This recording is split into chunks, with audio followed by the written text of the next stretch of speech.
గ్రామ పంచాయతీలకు 256 కోట్ల నిధులు విడుదల చేసింది రాష్ట్ర ప్రభుత్వం. రెండేళ్ల అభివృద్ధిని చూసి తమను ప్రజలు మున్సిపల్స్ లో గెలిపించారన్నారు మంత్రులు. కానీ బీఆర్ఎస్ మాజీ ఎమ్మెల్యే బాల్క సుమన్ చెన్నూరు సెగ్మెంట్ లో రౌడీజం చేయడం మానుకోవాలన్నారు మంత్రులు. లేదంటే భవిష్యత్తులో ప్రజలే తగిన బుద్ధి చెప్తారన్నారు మినిస్టర్స్. గ్రామ పంచాయతీలకు తెలంగాణ ప్రభుత్వం తీపి కబురు చెప్పింది. డిప్యూటీ సీఎం పట్టి విక్రమార్క ఆదేశం మేరకు ఆర్థిక శాఖ అధికారులు 256 కోట్ల నిధులు విడుదల చేశారు. అందుకు సంబంధించిన ఉత్తర్వులు జారీ చేసింది ఆర్థిక శాఖ. రాష్ట్రంలోని గ్రామ పంచాయతీలకు 15వ ఆర్థిక సంఘం నిధుల్లో భాగంగా రెండో విడతగా కేంద్ర ప్రభుత్వం ఇటీవల 387 కోట్లను విడుదల చేసింది. గ్రామాల్లో మౌలిక వసతుల అభివృద్ధి, పారిశుద్ధ్యం, తాగునీటి సదుపాయాలు, రహదారుల మెరుగుదల వంటి పనులకు ఈ నిధులు వెచ్చించాలని సూచించింది. అయితే 15వ ఆర్థిక సంఘం కింద రాష్ట్రానికి ఇంకా దాదాపు 3000 కోట్లు రావాల్సి ఉంది. చెన్నూరు సెగ్మెంట్లో బాల్క సుమన్ గూండాగిరి చేస్తున్నారని అన్నారు మంత్రి వివేక్ వెంకటస్వామి. ఇలాంటి గూండాగిరి రాష్ట్రంలో ఎక్కడా లేదన్నారు. ప్రజాస్వామ్యం బీఆర్ఎస్ హయాంలోనే కూని అయ్యిందన్నారు మంత్రి.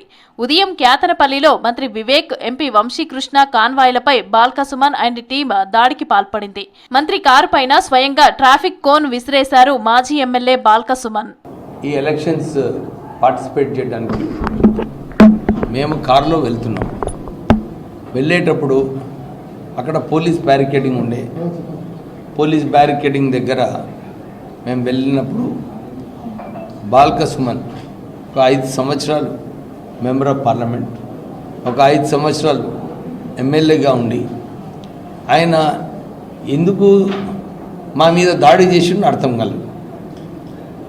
వారు నా కారు పైన నేనే రాళ్ళు, ఆ సెంటర్ బోర్డ్స్ ట్రాఫిక్ మేనేజ్మెంట్ కోసం ఏదైతే ఉంటేనో ఆ బోర్డ్స్ నా కారు పైన విశ్లేషణ జరిగింది.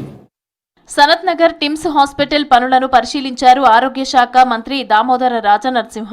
ఉగాది నాటికి అన్ని సౌకర్యాలతో హాస్పిటల్ను సిద్ధం చేయాలని అధికారులను ఆదేశించారు మంత్రి. హాస్పిటల్కు నీళ్లు, పవర్ సప్లైలో ఎలాంటి ఆటంకం ఉండకూడదని, 24 గంటల సరఫరా ఉండాలని సూచించారు. ఫైర్ సేఫ్టీ విషయంలో రాజీ ఉండకూడదన్నారు. అన్ని ఫ్లోర్లలో పూర్తిస్థాయి పరిశీలన చేయాలని అగ్నిమాపక శాఖ అధికారులను ఆదేశించారు మంత్రి. తర్వాత medical, fire, pollution control, water, electricity, R&B తదితర శాఖల ఉన్నతాధికారులతో టిమ్స్ ఎమర్జెన్సీ బ్లాక్లో మంత్రి సమీక్ష సమావేశం నిర్వహించారు. 2.5 ఏండ్ల తమ పనితీరుకే మున్సిపల్ ఎన్నికల ఫలితాలన్నారు మంత్రి పొంగులేటి శ్రీనివాసరెడ్డి. ఎన్నికల ముందు మున్సిపల్ ఎన్నికలు రెఫరెండం అన్న బీఆర్ఎస్ ఇప్పుడు పారిపోయిందన్నారు. వచ్చే 2.5 ఏండ్లు కూడా కేసీఆర్ ఫామ్ హౌస్ లోనే ఉండాలని కోరుకుంటున్నామన్నారు. ఎన్నికల ఏడాది ముందు కేసీఆర్ జనాల్లోకి వస్తే ప్రజలు నమ్మరన్నారు.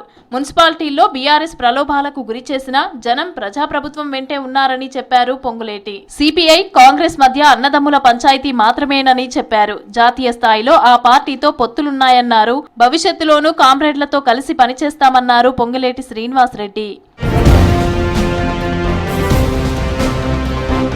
విద్యార్థులు, యువతీ యువకులు సీఎం కప్ లో పాల్గొనాలన్నారు మంత్రి వాకిటి శ్రీహరి.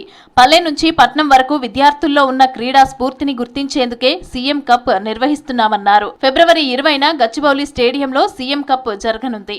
ఈ కార్యక్రమానికి హాజరు కావాలని సీఎం రేవంత్ రెడ్డిని ఆహ్వానించారు మంత్రి, sports authority chairman Sivasenareddy, MD సోనిబాలాదేవీలు.